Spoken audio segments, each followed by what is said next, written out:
Tuhan, saya masih akan menyambung dari kemarin, Jumat kemarin, ibadah Natal kita, saudaraku.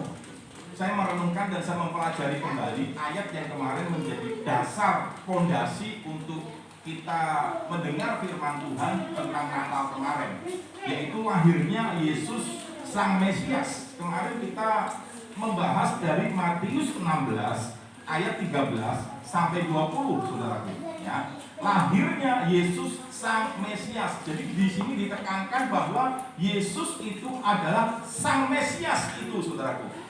Ya, ini yang mau ditekankan dari pesan Natal ini. Nah, saya merenungkan dan mempelajarinya tadi pagi, membaca ulang tentang Matius 16 ayat 13 sampai 20. Karena ini sebuah hal yang penting. Karena kenapa? Karena disitulah Yesus sedang menguji. Yesus sedang ingin tahu bagaimana pendapat murid-muridnya tentang dirinya, tentang Yesus. Yesus perlu memastikan bahwa murid-muridnya mengenal Yesus dengan benar. Karena itu Yesus perlu bertanya. Nah, dalam perenungan saya tadi pagi, saudaraku, saya mendapatkan satu korelasi atau benang merah atau hubungan yang kuat menjadi pesan kita khususnya di Kalijati ini. Memasuki tahun 2021, gembala pembina kita dan gembala rayon kita, Bapak Pendeta Insinyur Niko Nyoto Raharjo, sudah mendapatkan tema untuk tahun 2021, di mana tahun ini akan diganti nanti temanya, spanduknya juga akan diganti, kita akan buat sendiri, saudaraku. Dulu kita dapat dari Bandung, tapi sekarang kita akan buat sendiri, ya. Temanya yaitu tahun integritas. Tahun 2021 adalah tahun integritas. Dan tadi pagi dalam perenungan saya ada satu pesan khusus buat kita semua di Kalijati ini khususnya, untuk jemaat kita di tempat ini. Sejak pertama kita kembali memulai ibadah setelah pandemi, ya, itu akhir bulan November, itu saya berseri dapatkan dari Tuhan satu impresi kuat, pesan itu, dorongan yang kuat untuk disampaikan. Berseri sampai 4 seri kalau nggak salah, 3 atau 4 seri. Dan temanya adalah tentang komitmen rohani. Inti dari pemberitaan 4 seri itu adalah tentang komitmen rohani. Artinya bahwa kita itu harus hidup bersama Tuhan, hidup berjalan bersama Tuhan itu harus berkomitmen, harus punya komitmen, harus punya janji sama Tuhan. Ya, komitmen yang pertama, kita harus sungguh-sungguh dengan Tuhan, memberi diri sungguh-sungguh dengan Tuhan. Yang kedua, kita mau untuk mengasihi Tuhan dengan standarnya Tuhan, bukan standar kita. Standarnya Tuhan adalah kasih yang agape. Yang ketiga adalah kita harus beribadah hanya kepada Tuhan Yesus saja. Nah, 3 komitmen rohani ini harus kita pegang menjadi bekal untuk kita masuk di tahun 2021, tahun integritas. Dan kemarin pesan Natal kemarin kita mendapatkan tentang satu fondasi fundamental yang harus kita pegang teguh, jangan sampai digoyahkan oleh apapun juga. Ini fondasi, artinya apa? Memasuki tahun integritas, saudara harus benar-benar pastikan bahwa fondasi rumah rohani saudara itu adalah fondasi yang benar, fondasi yang kuat, yang kokoh. Karena memasuki tahun 2021, tahun integritas. Kemarin Roma 10 ayat 9 dikatakan begini, saya sudah posting kemarin.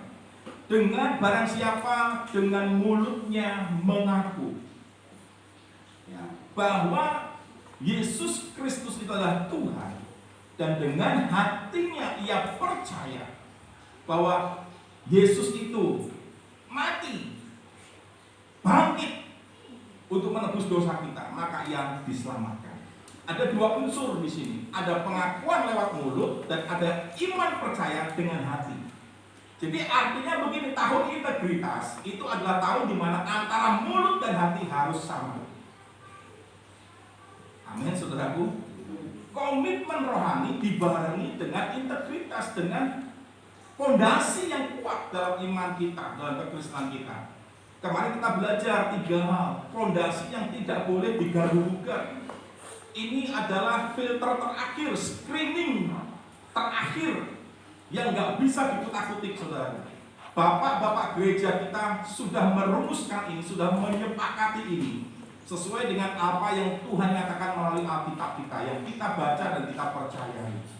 Yang pertama adalah Yesus Kristus adalah satu-satunya jalan keselamatan yang dapat membawa kita ke surga. Ada jaminan keselamatan, ada jaminan hidup kekal melalui Yesus Kristus, dan hanya melalui Yesus Kristus saja. Karena banyak pengajaran-pengajaran hari-hari terakhir ini, dikatakan juga pada hari-hari terakhir akan banyak pengajaran-pengajaran sesat, akan banyak muncul guru-guru palsu, akan muncul mesias-mesias palsu memakai namaku, kata Tuhan. Kita harus waspadai. Yang mengerti katakan amin. Fondasi pertama, Yesus Kristus adalah satu-satunya jalan. Tidak ada jalan yang lain yang oleh nama itu, nama Yesus, kita bisa diselamatkan. Nggak ada cara lain. Kristen, agama Kristen tidak menyelamatkan. Saya sudah jadi Kristen 50 tahun. Tapi kalau sudah tidak mengaku Yesus sebagai Tuhan dan Juru Selamat, sudah tidak menerima Dia, tidak memberi diri untuk hidup berkomitmen dengan Tuhan, berjanji dengan Tuhan, maka keselamatan hidup kekal Tuhan tidak menjamin.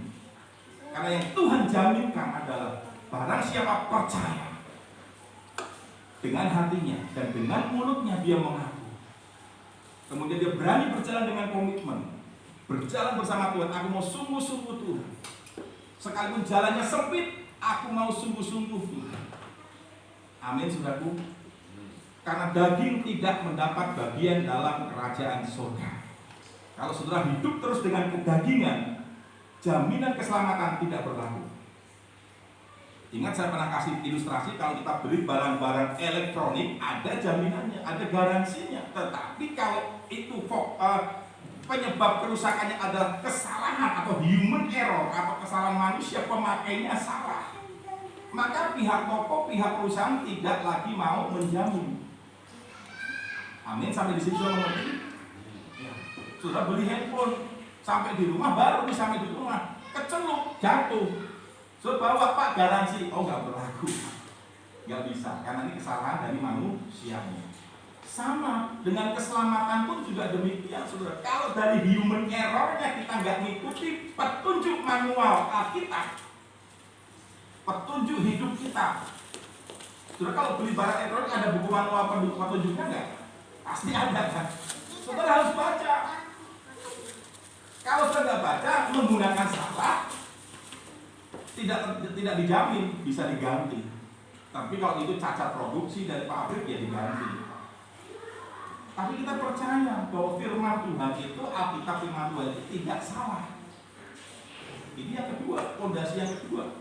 Alkitab adalah firman Tuhan yang, kemarin saya belum tambah ini, ada yang ketinggalan, yang tidak salah, yang tidak keliru. Saudara harus percaya. Sekalipun memang ketika sudah membaca terdapat perbedaan-perbedaan, baik itu cerita, baik itu terjemahan, ada perbedaan. Tetapi percayalah bahwa semua yang dituliskan di dalam Alkitab kita itu diilhamkan oleh Roh Kudus.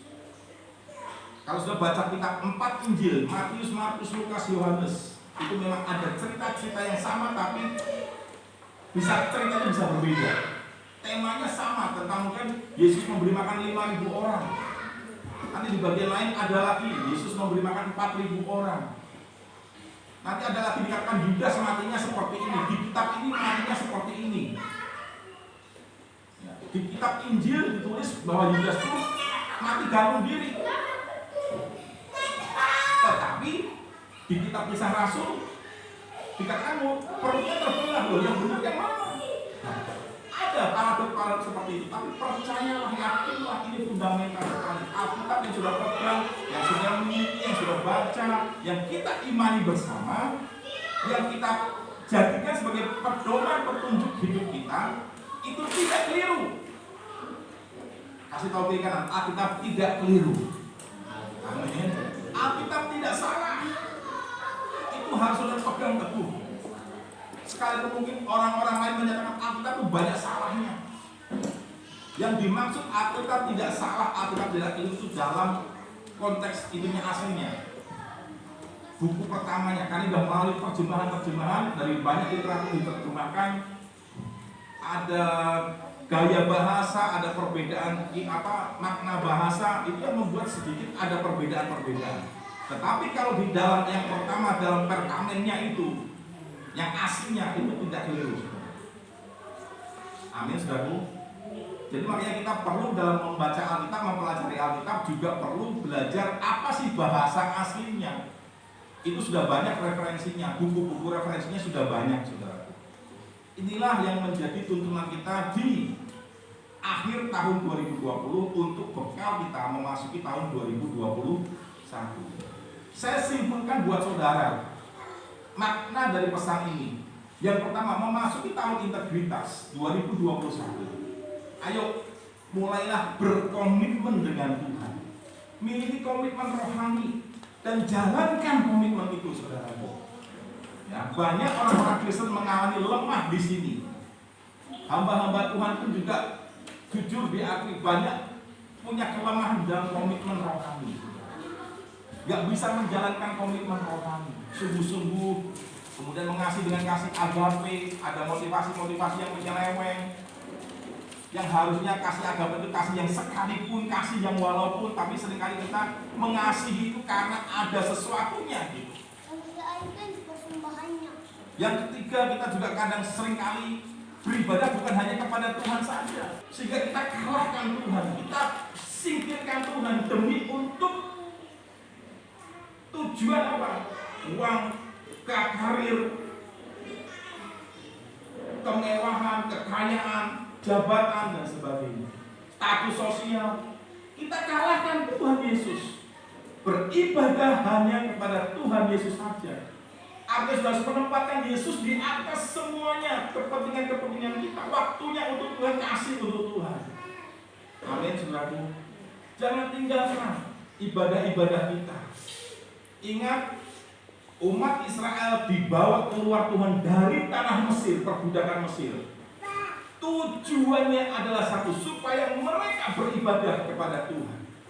Musa diutus oleh Tuhan, ditemani, didampingi, dipartneri oleh Harun kakaknya. Musa datang kepada Firaun, penguasa Mesir itu, bilang sama dia, umatku Israel harus keluar dari tanah perbudakan dari Mesir. Untuk apa? Supaya mereka beribadah. Saudara diciptakan oleh Tuhan, saudara lahir itu adalah untuk ibadah. Amin. Untuk menyembah Tuhan, hanya Tuhan saja, tidak yang lain. Jangan ada Tuhan-Tuhan kecil dalam hidup kita. Yang mengerti katakan amin. Lahirnya Yesus Sang Mesias dalam hidup saudara, tempatkan Yesus itu sebagai Mesias. Karena dia lahir, ditetapkan oleh Allah Bapa sebagai Mesias, yang artinya adalah Sang Juru Selamat, Raja Penyelamat, Anak Allah yang hidup, Allah yang menjelma menjadi manusia. Karena itulah dalam perjalanan pelayanan Tuhan Yesus yang dicatat di dalam Matius pasal 16 ayat 13 sampai 20. Di penghujung akhir tahun 2020 ini, Tuhan bertanya kepada saudara, seperti Tuhan saat itu bertanya kepada murid-muridnya. Karena Tuhan ingin memastikan apakah pengenalan murid-murid itu sudah benar, sudah sesuai dengan apa yang diharapkan oleh Tuhan Yesus. Dalam kisah kemarin, ya, Yesus pertama kali bertanya kepada muridnya, tetapi pertanyaannya begini, perhatikan kalimatnya. Jadi kalau baca Alkitab, perhatikan kalimatnya dengan benar, saudara. Tuhan ngomong gini, murid-murid, kata orang, menurut banyak orang. Jadi Tuhan sedang mensurvei kepada murid-murid.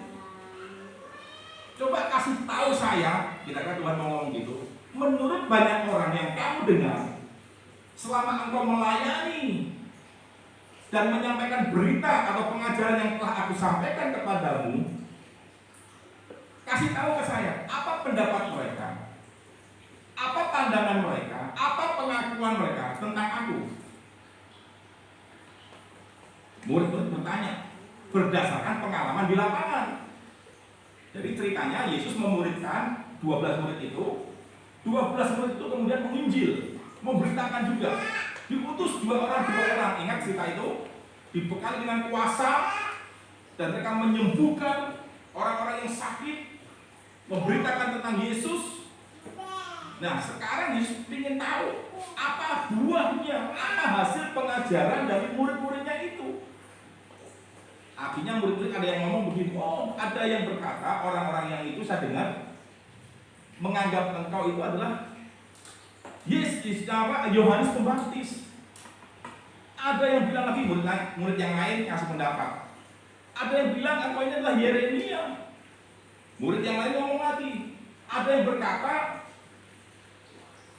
Nabi Elia. Wah, Yesus gak puas. Ternyata masih banyak orang yang belum mengenal Yesus dengan benar. Tujuan Tuhan datang ke bumi belum seperti apa yang Tuhan harapkan. Yesus gak puas dengan jawaban atau kesimpulan banyak orang. Yesus sekarang nanya kepada murid-muridnya langsung. Kepada engkau murid-muridku, Tuhan gak ngomong kata orang lagi di luar sana. Menurutmu murid-muridku, siapakah aku ini? Langsung Petrus bangkit berdiri. Engkau adalah Mesias, Anak Allah yang hidup. Di situ Tuhan baru tahu, ya, itu pengakuan bukan berasal dari dirimu Petrus, tetapi dari Roh Kudus. Amin. Bukan engkau yang mengakui itu, tapi Roh Kudus yang ada di dalamnya. Memang waktu itu Roh Kudus belum dicurahkan. Ini masih kitab Matius, belum Kisah Rasul. Roh Kudus belum dicurahkan. Tapi Roh Kudus sudah ada sejak perjanjian lama pun sudah ada, sejak penciptaan sudah ada, saudaraku. Karena Roh Kudus juga Allah sendiri. Tritunggal. Ini fondasi juga. Saya tambah satu. Ada yang kelewat kemarin, 4 berarti ya. Yesus Tritunggal. Yesus adalah Tuhan.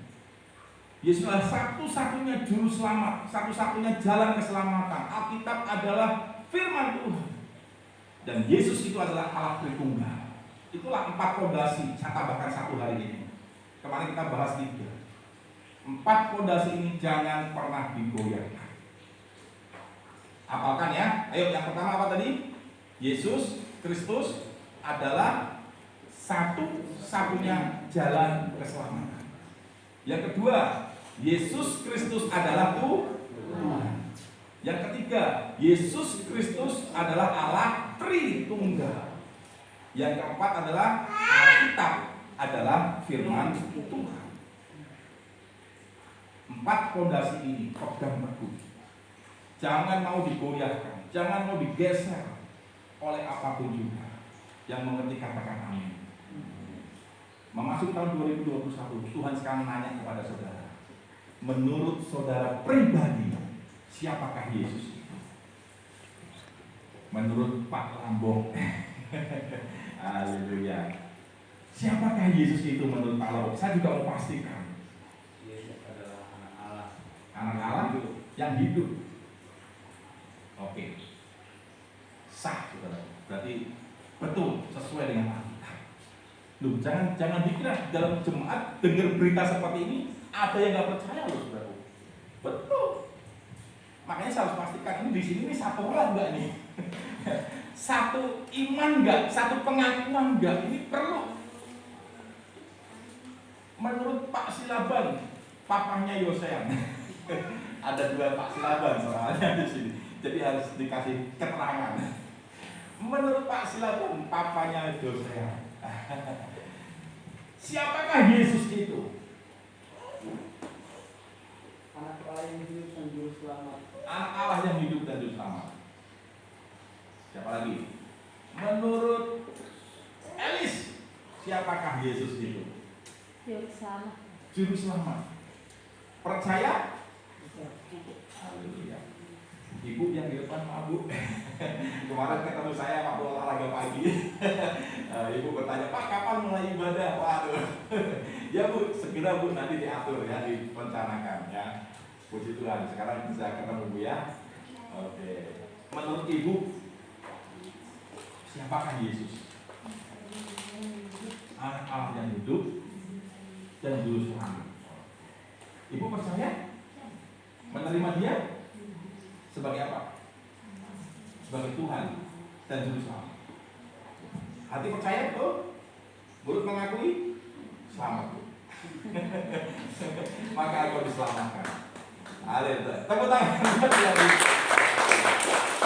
Tapi jangan lupa tadi komitmen rohani. 3. Sungguh-sungguh. Gak cuma cukup hanya mulut dan percaya, tapi ada iman. Percaya itu ada perbuatan.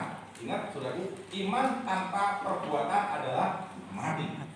Jadi ibu boleh percaya dengan hati, mulut mengaku, tetapi dibanding dengan perbuatan ada buahnya. Amin. Tuhan ketika melihat pohon ara lebat hijau, wah royo-royo, kata orang Jawa, hijau royo-royo. Tapi gak ada buahnya. Kata Tuhan, mati saja, terbang saja, ada buah aja. Yang Tuhan cari buahnya. Sudah ibaratnya pohon. Kristen itu seperti pohon yang ditanam di tepi aliran sungai yang berair. Jadi saudara ini ibaratnya seperti pohon, harus berbuah, harus bertumbuh. Jangan jadi bonsai. Kasih tahu kalian, jangan jadi bonsai. Bapak, bonsai indah Pak. Iya, bonsai indah memang. Tapi itu kan kalau ditanam indah. Tapi kalau dalam hidup kekristenan, bonsai tidak indah. Tuhan mau kekristenan pohon yang bertumbuh, berakar kuat, tidak goyah oleh angin badai hidup persoalan apapun, oleh iming-iming keindahan dunia apapun, tetap kokoh. Dan Tuhan ingin ada buahnya yang mengerti kata-kata. Sampai hari ini saudara jadi berapa lama jadi Kristen? Udah berbuah apa bagi Tuhan? Ketika Tuhan nanya, aku mau minta buahmu dong, sudah bisa kasih apa sama Tuhan? Ya.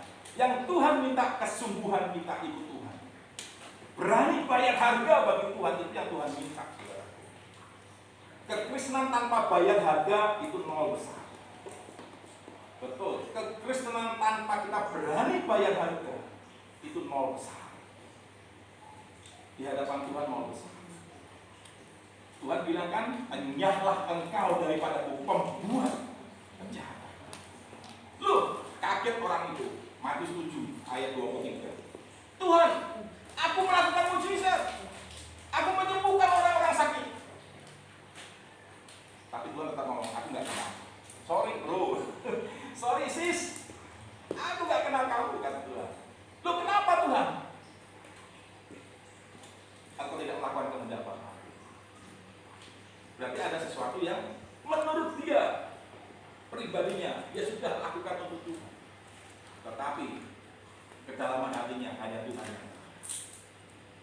Motivasinya amin. Cek motivasi kita.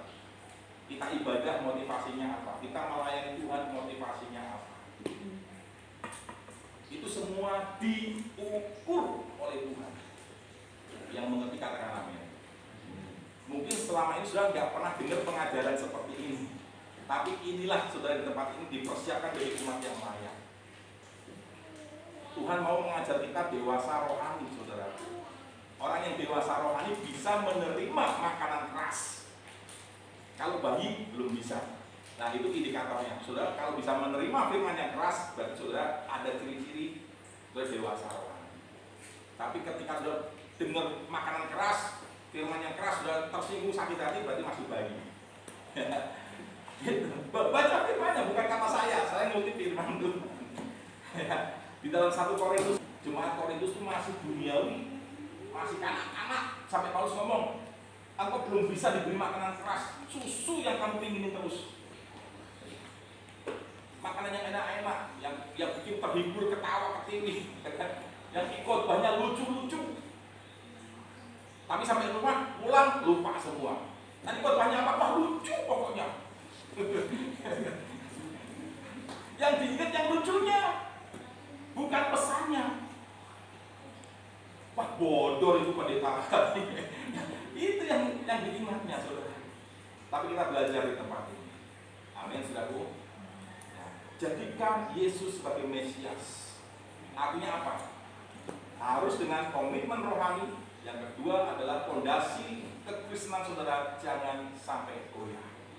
Ingat, integritas adalah antara mulut dan hati sama. Jangan antara mulut dan hati berbeda, itu bukan integritas. Tahun 2021, ayo kita belajar sama-sama. Amin. Ada kalanya salah, ayo bangkit lagi. Jangan mundur. Terus, karena Tuhan sudah mau datang. Amin, saudaraku. Dalam hidup saya pun masih banyak hal yang harus saya perbaiki. Tapi saya mau berusaha memberi diri untuk Tuhan, ayo Tuhan. Ubah aku setiap hari. Aku mau beri diri, pakai aku Tuhan. Itu sudah harus memberi diri. Tanpa memberi diri, nggak bisa. Sebagai pesan terakhir, sebelum saya selesai, saya mengutip apa yang disampaikan oleh pendeta Adi Cokro dalam perayaan ulang tahun GBI yang ke-50 secara virtual, saudaraku, dirayakan secara virtual karena dalam masa pandemi. Waktu pas bertepatan yang ulang tahun Pak Lampok itu. Jadi ulang tahun Pak Lampok ini sama dengan ulang tahun GBI 6 Oktober. Ya, jadi ulang tahun Pak Lampok dirayakan juga sesinode, Pak. Itu mungkin tidak terucap. Dan sebaiknya memang diucapkan.